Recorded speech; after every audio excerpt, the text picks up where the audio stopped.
दिल्ली में आम आदमी पार्टी की सरकार बनने का रास्ता साफ हो गया है। केजरीवाल बैठक कर रहे हैं, आम आदमी पार्टी के नेताओं के साथ बैठक चल रही है। कुछ देर में औपचारिक ऐलान केजरीवाल करेंगे और करीब 12:30 बजे केजरीवाल एलजी से मिलेंगे। 3 तस्वीरें स्क्रीन पर देख रहे हैं, एक थोड़ी देर में ऐलान की खबर के साथ, दूसरी तस्वीर, उसके बाद तीसरी तस्वीर कुमार विश्वास, इसलिए कि कुमार विश्वास जब वहां पहुंचे मीटिंग में, कुमार विश्वास ने उसके पहले कहा कि जिस पार्टी को समर्थन देना होगा अंतरात्मा की आवाज पर दे, और जो पार्टी हमें हमारी सरकार गिराने की कोशिश करेगी जनता उन्हें देख लेगी। 3 तस्वीरों के साथ ये तस्वीर साफ है कि दिल्ली में सरकार बनने वाली है केजरीवाल की। कुछ देर में केजरीवाल एलजी से मिलेंगे। हमारे संवाददाता कुंदन सिंह ने वहां जश्न का माहौल देखा और क्या देखा वो दिखाएंगे, क्योंकि ये भी बता दें कि वहां कार्यकर्ता बहुत पहुंच गए हैं। आप पार्टी के दफ्तर के बाहर जश्न का माहौल है, कार्यकर्ताओं में खुशी है, क्योंकि जो कार्यकर्ता 1 साल से सड़क पर संघर्ष कर रहे थे उन्हें अपनी सरकार बनती हुई दिख रही है। ऐतिहासिक मौका उन कार्यकर्ताओं के लिए, दिल्ली के लिए और दिल्ली की जनता के लिए और देश के लिए भी। चलते हैं, देखते हैं कुंदन सिंह ने क्या देखा। बार बार अपील करने के बाद भी वॉलंटियर्स मंच के करीब आ रहे हैं, उस जगह के करीब आ रहे हैं जहां पे ये आने वाले हैं। और मैं आपको बताऊं कि कुछ वॉलंटियर्स गुब्बारे लेके आए हैं इस उत्साह में, जब अरविंद केजरीवाल इस बात का अनाउंस करेंगे कि किस तरीके से उन्हें दिल्ली में सरकार बनाने जा रही है। उसको लेकर आप बताइए, कहां से आए हैं, किस लिए लेके आए हैं? सर, हम आम आदमी पार्टी के वॉलंटियर हैं, हम द्वारका विधानसभा से आए हैं। आज भारत में एक नई राजनीति का उदय हुआ है, एक नई राजनीति स्थापित होने जा रही है और नई राजनीति। आप इसलिए गुब्बारे क्या उड़ाएंगे, क्या करेंगे? नहीं, हम अपनी खुशी जाहिर करने के लिए यहाँ पे आए हैं कि गुब्बारे फोड़ने के लिए आए हैं ताकि पोल्यूशन ना हो पटाखे फोड़ने से। देखिए, पटाखों से पॉल्यूशन होता है। आम आदमी पार्टी के वॉलंटियर्स बात का ध्यान रखते हैं, लेकिन खुशी का इजहार करना जरूरी है, इसलिए इन गुब्बारों का सहारा लिया जाएगा। तमाम अलग अलग तरीके से अरविंद केजरीवाल के नाम की ये पट्टी आप देख सकते हैं। हालांकि अमूमन ये तिरंगे की और कांग्रेस और बीजेपी का ये कल्चर देखे, लेकिन अरविंद केजरीवाल की ये पट्टी और इस बार झाड़ू चलेगा के लेके तमाम एक उत्साह। जैसे ही कैमरे मूव करते हैं लोगों में उत्साह भर जाता है और लोग खुशी से नाचने लगते हैं। बस सबकी इंतजार रहता है कि जल्द से जल्द नतीजे आ जाए। वो करीब कल पल धीरे धीरे आ रहा है। बीच बीच में नारे की गूंज आप देख रहे हैं। जैसे कैमरे रोल होते हैं, लोग कैमरा रोल होते ही चिल्लाने लगते हैं, खुशी का इजहार करने लगते हैं। अपने कैमरे सहयोगी प्रकाश मिश्र के साथ कुंदन सिंह, न्यूज 24, कौशाम्बी।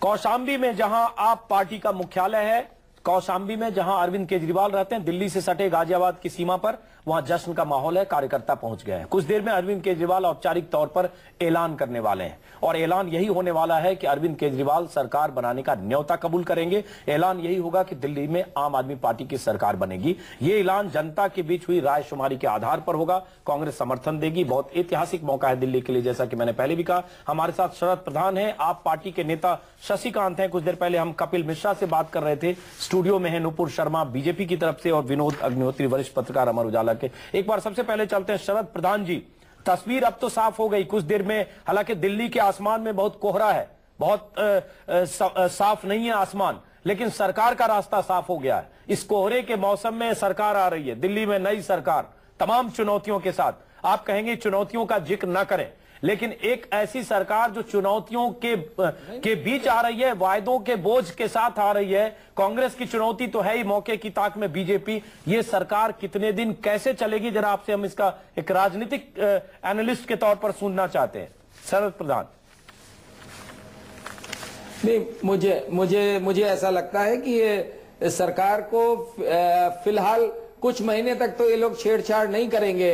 कांग्रेस वाले, बीजेपी वाले जरूर करेंगे। जैसा कि मैं एक चीज पॉइंट आउट करना चाहता हूं, जो अभी नूपुर जी कह रही थी कि पहले ये कह रहे थे कि हम समर्थन नहीं लेंगे, तो हम इनको, और अब ले रहे हैं, तो इनको ये बताना चाहते हैं कि इसी प्रकार से बीजेपी ने, शायद इनको इस चीज का इल्म नहीं है कि बीजेपी ने मायावती के लिए क्या कुछ नहीं कहा और 3 बार अपना समर्थन दिया उनको सरकार, और बार बार मायावती ने उनको लताड़ा और फिर भी समर्थन दिया, ये क्या क्या करके कि हम नहीं देंगे।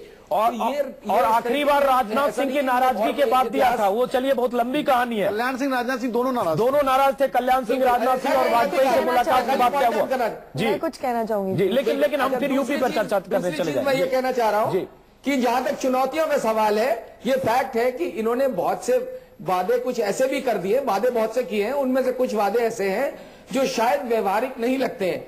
इसलिए व्यवहारिक नहीं लगते हैं क्योंकि आज के हालात इस प्रकार के हैं कि हम लोग सोच ही नहीं सकते हैं। तो मुझे लगता है कौन से वादे आपको व्यवहारिक नहीं लगते शरद प्रधान? भाई आप वादे ठीक है, ओवरनाइट नहीं हो सकते। नहीं शरद प्रधान, कौन से वादे आपको शरद प्रधान? रिडक्शन पावर, हाँ मैं ये कह रहा हूं जिस तरह की पावर में रिडक्शन करना 50% का ओवरनाइट मुमकिन नहीं है, लेकिन ये डेफर्ड पीरियड में हो सकता है कि आप स्टैगर्ड तरीके से करें कि 10% आपने कर दिया, फिर 10% कर दिया और वसूली इंक्रीज करें। देखिए भ्रष्टाचार इतना ज्यादा है बिजली विभाग में, सब जगह, खाली हमारे यूपी में नहीं है, दिल्ली में बहुत ज्यादा है। तो उन भ्रष्टाचारियों को अगर ये चेक कर लेते हैं, चोरी बचा लेते हैं, तो वैसे ही रेवेन्यू बढ़ जाएगी। एक बार आपको रोक रहे हैं शरद प्रधान, डाउन कर सकते हैं शरद प्रधान, एक बार रोक रहे हैं, देखते हैं कीर्ति आजाद बीजेपी नेता क्या करे, एक बार सुनते हैं। शरद जी आपको रोक रहा हूं, कीर्ति आजाद को सुनते हैं क्या कर रहे हैं बीजेपी नेता। दंगल हुए उसके बाद जो राहत शिविर बनाए गए उनमें कल राहुल गांधी जी ने विजिट करा और कहा कि वहाँ की सरकार ने ढंग से वहाँ काम नहीं करा है, वहाँ पर जो लोगों। मुझे लगता है चलिए ये कीर्ति आजाद किसी और मुद्दे पर बात कर रहे थे। शरद प्रधान, आपने कहा चुनौतियां, जो पावर टैरिफ कम करने की चुनौती और जो बड़े बड़े वायदे हैं, आपको कुछ वायदे अव्यवहारिक लगते हैं। नूपुर आपके पास आ रहा हूं जी। मैंने जैसे बताया कि बिजली वाली बात मैंने ऑलरेडी बताई। दूसरा वादा जो मुश्किल है इंप्लीमेंट करना, 700 लीटर पानी हर परिवार को। पानी ऐसी की अवेलेबिलिटी और यमुना की जो हालत है उसकी वो देखते हुए लगता नहीं है कि ये चीजें ऐसी हैं कि इनमें बहुत वक्त लगेगा। बिजली वाला स्टैगर्ड तरीके से कर सकते हैं ये, और ये मेन वादे हैं जिनकी बिना पर इनको इस कदर वोट मिला कि इतनी सीटें मिल गई। ये वादे पूरे करने इनके लिए मुश्किल हो। एक चीज मैं बता रहा हूं कि ये नहीं, बट एक वादा ये ऐसा करेंगे जो पब्लिक पे इंपैक्ट पड़ेगा कि डिपार्टमेंट्स में जहां पब्लिक इंटरफेस है वहां पे भ्रष्टाचार को कम कर सकें। ये कर लिया तो ये बहुत बड़ा अचीवमेंट होगा और मुझे लगता है कर पाएंगे। देखिए where there is a will there is a way, ये पुरानी कहावत है। चलिए सही है शरद प्रधान, ये शरद प्रधान ये ठीक है, where there is a will there is a way Sharad Pradhan, लेकिन सिर्फ विल पावर से चीजें नहीं होती। सरकार के खजाने में पैसे भी चाहिए, क्योंकि बहुत सारी सुविधाएं, बहुत सारी फैसिलिटी सिर्फ विल पावर से नहीं होगा। मेरा विल पावर है कि मैं तस्वीर बदल दूं तो मैं नहीं कर सकता, उसके लिए बहुत सारी चीजों की जरूरत है। नूपुर आपके पास उसके सबसे पहले एक बार शशिकांत से रिएक्शन लेता हूं, उसके बाद शशिकांत। कम करने के लिए बड़ी जबरदस्त विल पावर चाहिए। बिल्कुल सही कह रहे हैं आप शशिकांत। जो शरद प्रधान ने कहा, आप वायदों का बोझ है आप पर और अगले 1-2 महीने बहुत बड़ी चुनौतियां हैं। हालांकि इसका जिक्र हम इस पर चर्चा कई दिनों से कर रहे हैं, लेकिन ये चर्चा आज बहुत मायने रखती है। शशिकांत आपके पास आ रहा हूं इसके बाद। जी मैं बताना चाहूँगा, सबसे पहले तो इतिहास में पहली बार हो रही है कि जो सरकार बन रही है मुद्दों के आधार पे बन रही है। लोगों को जो ये मुद्दे जो भी हमने प्लान किया है वो बहुत बारीकियों से सोच समझ करके चर्चा करके हमने प्लान किया है और ये पूरा का पूरा प्रैक्टिकल है। हम इसको प्रूव कर देंगे, हमारी पार्टी इसको प्रूव कर देगी, सारी वायदों पर खरे उतरेगी, क्योंकि इसको बनाने में हमारे जो भी मुद्दे हैं जो मैनिफेस्टो में दिया गया है बनाने में बहुत मेहनत किया गया है। गली गली दरवाजे दरवाजे इस पे रिसर्च करके की गई है और ये सारी की सारी जो है संभव है ये पूरा कर दी जाएगी। और ये इतिहास में आम आदमी की जीत है। आम आदमी का ये जो सपना, एक सोच, एक नई समझ जिसकी उम्मीद की जा रही है, जिसकी कल्पना की जा रही है, ये सारी चीजें शशिकांत ये सब बातें अच्छी है, लेकिन जब आप कहते हैं कि देश के इतिहास में पहली बार मुद्दों पर सरकार बन रही है, तो मुझे लगता है थोड़ा ऐतिहासिक संदर्भ में गलत होगा। भ्रष्टाचार के मुद्दे पर भी इस देश में जनता पार्टी की सरकार आई थी, इंदिरा गांधी की सरकार को उखाड़ फेंकने इमरजेंसी के खिलाफ। बीपी सिंह की सरकार 89 में बनी, बीपी सिंह बोफोर्स के खिलाफ 2 साल तक आंदोलन करते रहे, जनमोर्चा और जनता दल बनाकर उसके बाद सरकार बनी। मुद्दों के आधार पर चुनाव हुए हैं इस देश में, सरकारें बनी है। हाँ, आपके मुद्दे और तरीका और 1 साल में जैसे सरकार बनी वो अलग है, लेकिन मुझे लगता है पूरे राजनीतिक इतिहास से निकलकर कहें कि इस देश में कभी ऐसा नहीं हुआ, तो तमाम ऐसे मुद्दों पर जो अलग अलग चुनाव हुए उसको खारिज करना शायद नाइंसाफी होगी। विनोद जी सहमत हैं आप? बिल्कुल, मैं बिल्कुल पूरी तरह सहमत हूँ। मुद्दों के आधार पर पहले भी सरकारें बनी हैं। अजीत जी 1 मिनट विनोद जी से राय लेता हूं, उसके बाद शरद जी आपके पास आऊंगा। आपने 2 उदाहरण तो दे दिए, वीपी सिंह और जनता पार्टी का। असम गण परिषद की सरकार भी बाहरी विदेशी के मुद्दे को लेकर के बनी थी। अभी ममता बनर्जी जो पश्चिम बंगाल में आई, वो मुद्दे के आधार पर आई है। हर स्टेट का अपने मुद्दा अलग होता है, मुद्दों के आधार पर सरकार नहीं। चंद्रबाबू स्टेट में अपने मुद्दे थे। हाँ, एनटी रामाराव की सरकार जो आई थी वो मुद्दों के आधार पर आई थी। तो मुद्दों के आधार पर ही राजनीतिक पार्टियां आती हैं और समर्थन। बिहार में नीतीश कुमार और बीजेपी का गठबंधन मुद्दों के आधार पर आया। तो ये कहना कि खाली मुद्दों के आधार पर पहली बार सरकार आई है, ये ठीक नहीं है। हाँ, जो तरीका और जिस तरह की राजनीति इन्होंने कई चीजें शुरू की है, परंपरागत राजनीति से तोड़कर जो राजनीति की वो एक नयापन जरूर है। ये नयापन भी हालांकि प्रफुल्ल महंत में था। नूपुर, आप अपनी बात कही। देखिए, मैं कुछ ऐड करना चाहूंगी। सबसे पहले तो इन्होंने जो जोड़ तोड़ की राजनीति के बारे में बोला, जनता पार्टी कैसे आई थी हम सब जानते हैं। इंदिरा गांधी के खिलाफ चढ़ के, उनके भ्रष्टाचार के खिलाफ चढ़ के आई थी। प्रिंसिपली कांग्रेस के खिलाफ आई थी, तो उसके बाद तो कांग्रेस भाजपा में कोई गठबंधन हुआ नहीं ना। सिमिलरली प्रिंसिपली आम आदमी पार्टी कांग्रेस के भ्रष्टाचार के खिलाफ आई थी। अब उनके साथ कैसे वो गठबंधन में जा रहे, मेरा सवाल बस छोटा सा इतना ही है, और ये शायद आम आदमी पार्टी बेहतर इसको आंसर कर सकती है। दूसरी बात मैं ये कहना चाहूँ, और आप जो मायावती की बात कर रहे हैं, बीएसपी के खिलाफ बीजेपी नहीं बनी कभी, ये सब जानते हैं। तो कितना, देखिए, आप किसी की नीतियों के खिलाफ बोलेंगे, ऑब्वियसली नीतियों पे तो ऑपोजिशन होता है, और इसी को हेल्दी डेमोक्रेसी कहा जाता है। दूसरी बात मैं कहूंगी, ये जो इलेक्ट्रिसिटी की बात कर रहे हैं, आप अगर किसी भी इलेक्ट्रिसिटी के बिल को या इलेक्ट्रिसिटी प्रोविजन को अगर आप हेविली सब्सिडाइज करोगे, तो अल्टीमेट बर्डन तो ये टैक्स पेयर पे आएगा। सिर्फ कहना कि हमारे इंटेंशंस अच्छे हैं, वेरी गुड, आपके इंटेंशंस अच्छे हैं, शायद इसीलिए आपको सरकार में लाए हैं लोग, या आपके पास मैंडेट है जितना भी है, लेकिन सिर्फ कहने से नहीं होता। अभी तक, मैं शायद गलत भी हो सकती हूँ, लेकिन मैं सबसे पूछ रही हूँ, अभी तक कोई प्रैक्टिकल जवाब नहीं है। थ्योरी में बहुत अच्छा लगता है, प्रैक्टिकल जवाब दीजिए कि आप 50% कैसे कम करेंगे। और जिन लोगों की आपने बिजली, आपने किसी तरह खंभों पे चढ़ के आपने बिजली जिनको लोगों को दिलवाई थी, अब अखबारों में खबर आ रही है कि उनको 3 महीने से बिजली तो छोड़िए, बिजली भी नहीं है, और इनफैक्ट डीईआरसी की तरफ से कोर्ट के नोटिस और है। चलिए, तो ये इनका क्या करेंगे? इसका जवाब संक्षिप्त दीजिए। उसको शरद प्रधान, विनोद आपके पास भी आऊंगा। शशिकांत, इसको जो नुपुर ने पूछा है बीजेपी की तरफ से, उसका जवाब। हाँ,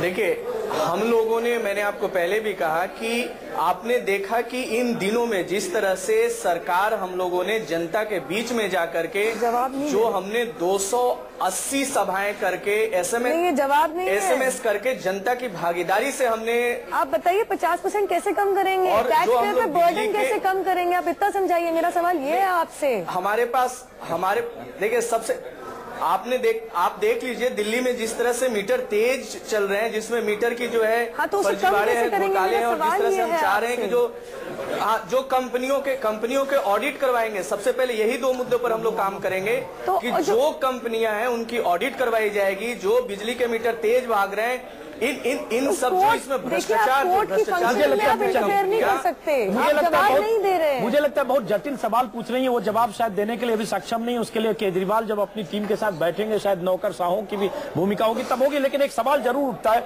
दिल्ली के पूर्व 3 मुख्य सचिव उमेश सहगल, राकेश मेहता, शैलजा चंद्रा, तीनों ने इस पर सवाल खड़े किए हैं कि बिजली की दर 50% कम होना प्रैक्टिकल नहीं है।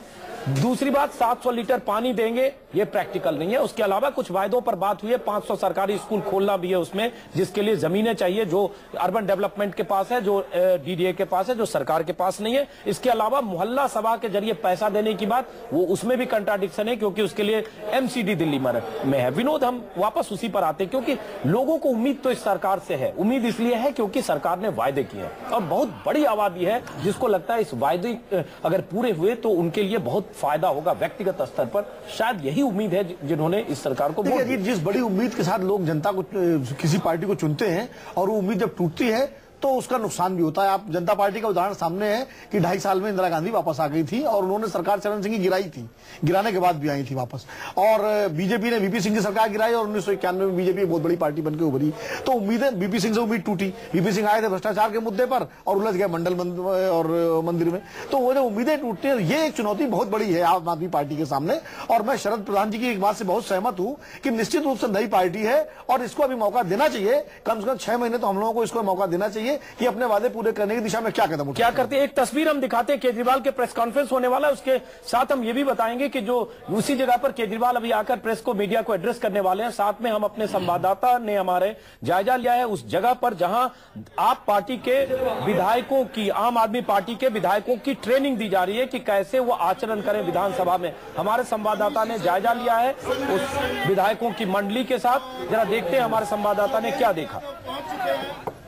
समस्याओं के लिए संघर्ष करेंगे और यदि सरकार हमारी बनती है तो हम सरकार से कहकर वो सारे कार्य कराएंगे जिनकी आज तक जरूरत है। बिल्कुल, जनता की काफी अपेक्षाएं इन तमाम लोगों से जुड़ी हुई हैं। सर, आप बताएं किस विधानसभा से जीत कर आए हैं? मैं मुरली विधानसभा से हूँ, मगर मैं जीता नहीं हूँ। मैं 3700 वोट से करीब आगे से। निश्चित तौर पर प्रत्याशी हैं, लेकिन सरकार जो कामकाज होगा उसमें निश्चित तौर पर आपके सुझाव लिए जाएंगे। क्या सुझाव आज इस वर्कशॉप में आप देंगे, क्योंकि बहुत अपेक्षाएं आप लोगों से? बिल्कुल बिल्कुल, हमारे क्षेत्र में जो कुछ क्षेत्र ऐसे जहाँ पानी की बहुत विकट समस्या है, तो उन पानी की समस्याओं के लिए हमें क्षेत्र की जनता ने हमें वोट दिया है, तो उसको दूर करने के लिए दिशा निर्देश शायद हमें आज यहाँ से मिलेंगे। इनको कैसे दूर किया जाए, क्योंकि हम आम आदमी हमें आज तक कभी क्षेत्र में कैसे काम किया इसके हमें कोई नॉलेज नहीं है, कोई हमें एक्सपीरियंस नहीं है। तो शायद आज उसी काम के लिए कि हमें कैसे क्षेत्र की जनता में उनकी समस्या को दूर करने के लिए कैसे क्या काम करना, शायद उसकी आज ट्रेनिंग हो, मुझे ऐसा प्रतीत होता है। बिल्कुल, ये माना जा रहा है कि यहाँ पे योगेंद्र यादव और गोपाल राय यहाँ पे पहुंचेंगे, जो उनके नेतृत्व में यहाँ पे तमाम लोगों को ट्रेनिंग दी जाएगी। यहाँ पे कुछ और लोग जो हैं यहाँ पे बैठे हुए हैं, जिनसे हम बात करेंगे। सर, ये बताइए किस तरीके की ट्रेनिंग होगी आज? इसके बारे में अभी जानकारी नहीं है, पर जैसी मीटिंग होगी उसमें मालूम चलेगा। क्योंकि आप लोगों ने बहुत बड़े बड़े वादे किए हैं और निश्चित तौर पर जनता जानना चाहेगी कि किस तरीके से इन वादों को जो है, खासतौर से अगर 50% बिजली के दरों में अगर कमी करना है या 700 लीटर मुफ्त पानी देना है, कैसे करेंगे इस वर्कशॉप में? क्या ये सब पे भी डिस्कशन होगा? देखिए, वो सारी चीजें तो अभी हमें मालूम नहीं है कि क्या होना है। ट्रेनिंग है और हमें जनता के बीच में जाना है। ये आम आदमी पार्टी के विधायक थे, नवनिर्वाचित विधायक, किसी का कोई सियासी अतीत नहीं, किसी की कोई सियासी जमीन नहीं, लेकिन सब जीत कर आए। उन्हें ट्रेनिंग दी जा रही है, योगेंद्र यादव उन्हें ट्रेनिंग दे रहे हैं, क्योंकि किस ढंग से विधानसभा में आचरण करना है, किस ढंग से विधानसभा में अपनी बातें रखनी है, इसके लिए ट्रेनिंग दी जा रही है। उसी मौके पर हमारे संवाददाता ने मुआयना किया, विधायकों से बात